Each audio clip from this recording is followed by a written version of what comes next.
আসলে আমি না বলে পারছি না। যখন আমি এই কোর্সে মানে অ্যাডমিট হই, তখন আমি কিন্তু ভালো করে ইংলিশ বলতে পারতাম না। আর আমি ভালো করে সেন্টেন্স মেক করতে পারতাম না। vocabulary জানা ছিল না। আর ফনেটিক্স ওটাও আমি জানতাম না এটা কি আসলে। ফনেটিক্স এর সিম্বলগুলো পর্যন্ত আমি চিনতাম না। এটা সাউন্ডগুলোর সাথে পর্যন্ত আমি পরিচিত ছিলাম না।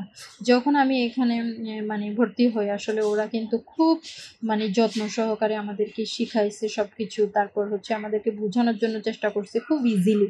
তো আমি এই জিনিসগুলো খুব ইজিলি নিলাম। আলহামদুলিল্লাহ আমি এখন আম সেন্টেন্স মেক করতে পারি। এখন আমি কনভারসেশন করতে পারি।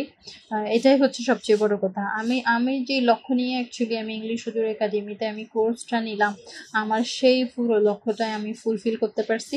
সেটার জন্য আমি আন্তরিকভাবে ধন্যবাদ কাউসার স্যারকে। আমি অসংখ্য ধন্যবাদ। আসলে উনি আমাদেরকে নিয়ে অনেক পরিশ্রম করছে।